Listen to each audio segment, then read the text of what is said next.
Yo, this is Deontay the Bronx Bummer Wild, the WBC heavyweight champion of the world. And I'd like to give a big shout out to CJ Goodfellow, Sports TV. Bomb Squad, baby. All right, man, let's talk about Jaron Ennis' father and them making excuses over Korean Chukhadzhian fight. And a lot of people have something to say. Somebody told me that Fred said, how you gonna complain about somebody running and you black? And I pretty much echoed the same thing. At the end of the day, man, I never really believed in, oh man, this dude wasn't trying to make the fight, this dude was running. I ain't really believing that, and I'd be a hypocrite to get on Chukhadzhian and say that, because it's up to you as the opponent to stop what he's doing best. And when you go out here saying you the best fighter in the world, you the best welterweight in the world, you got to do that. I had people in my live chat on Tuesday, which I'm glad I waited to do this video, had this particular dude talking about, well, Chukhadzhian run, and Terrence can't take a punch like Chukhadzhian, and all this type of stuff, and they pushing these narratives. Where? It was rumored that Floyd got knocked out by Zab Judah in sparring. It happened. I mean, you get robbed with that. Where?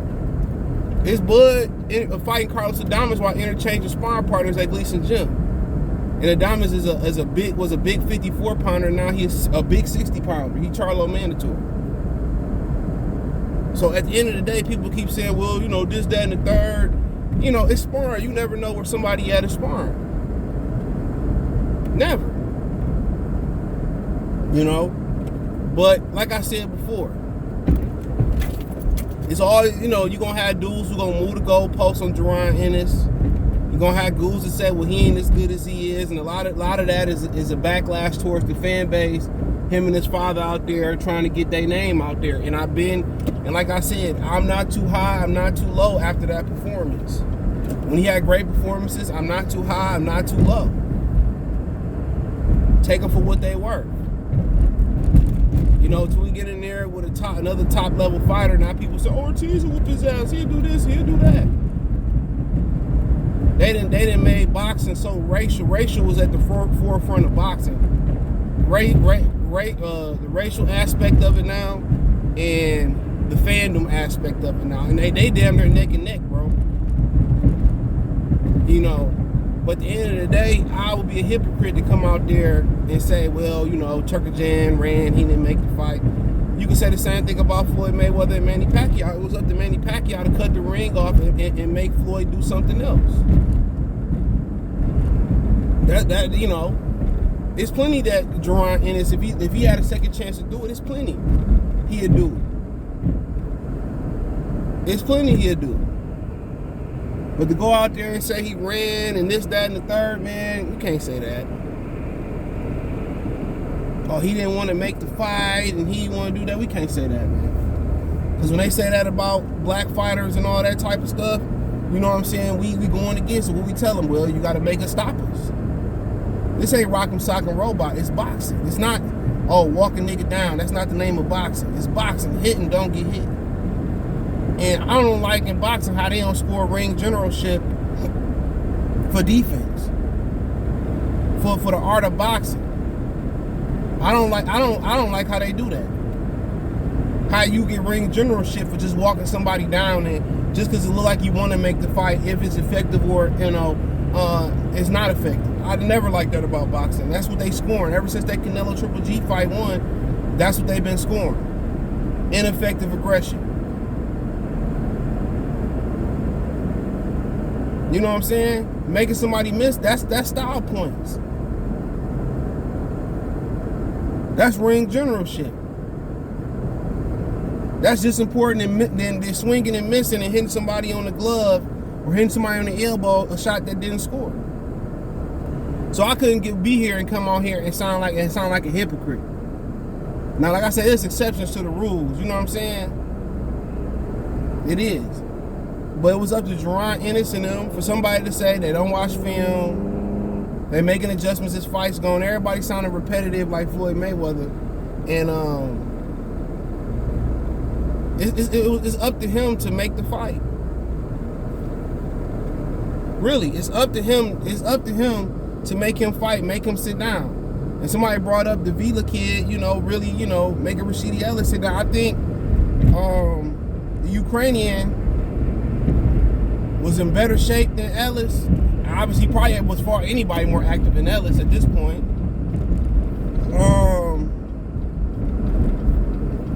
And he didn't, he knew how to hold his ground a little bit too when he had to, just a little bit. I like to see him sit down a little bit more and get respect. But at the end of the day, if we playing Madden and 2K and I'm doing the same play and I'm scoring every time, or I'm getting yards every time doing the same play, that's up to you to stop it. It's in the game. I'm gonna keep going back to that play. And that's if I'm coaching basketball, football. We keep getting 1,000 yards off this play. We keep getting hundreds of points off this play. I'm gonna keep calling that play. I'm gonna keep calling it every time. So that's up to Jaron Ennis to stop it. That's up to him to stop it.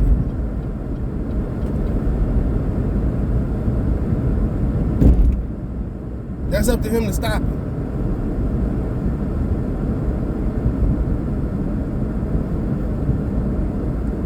That's up to him to cut the ring off and all that to say, you know what, man, we wasn't expecting that, man. We gonna get better at that, man. And that's it. It ain't, he didn't want to fight, he ran and all this type of stuff. Jaron Ennis was trying to impress all the celebrities that was there.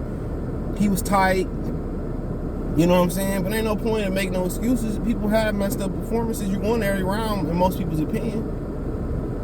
At that point, it's just nitpicking. It's like Berlanga. The first time, Desmond Nicholson got out the first round, the second round, the third round, the fifth, all the way to the 10th. Berlanga overrated. I told you he was overrated. I told you he wasn't that good. You can't feed into it. You can't feed into the hype. You can't feed into the spirit. You gotta be right in the middle. Cause all them fans hyping you up. Like as soon as you have a moment like this, as soon as you lose, they be the first ones jumping on the next thing smoking. They be the first thing hopping to the next prospect. Trust and believe me.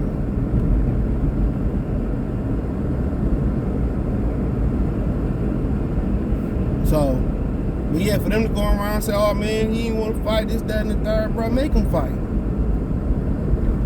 My rules are the same for Manny Pacquiao, same for Jaron Ennis. No matter what the color of the fighter is, make him fight.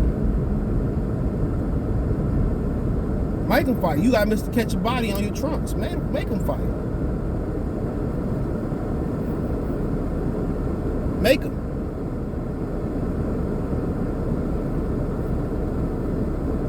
Make him open up. Touch the body. Use your jab. It's when, Chukhadzhian made him walk to him. All that slippery slide shit stopped. He was just focused on getting a knockout for the fans.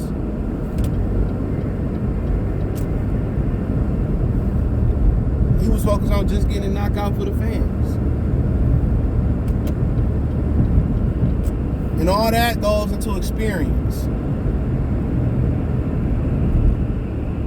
All that goes into experience. Learning how not to let the fans influence what you're doing. Learning how to remain in the fight. Hear your corner. Don't worry about trying to impress the fans. Just win the fight. If a knockout is how you feel like it's the best ability to win the fight, then go get the knockout. But we can't as black boxers and black fans go out here and when another opponent move, we move justified, and then when another opponent move, we say we running and all that. We start that narrative, they gonna talk about the hypocrisy. Movement is our biggest advantage in boxing. Our natural melanated perpetual movement. Some people can get it, some other ethnic groups can get it down packed. Some people can mimic it, some people can imitate it, but nobody is like the original, the originators. And that's the name of boxing, hit and don't get hit. And I think a lot of people, don't put the emphasis on not getting hit. That's a huge part of it, not getting hit.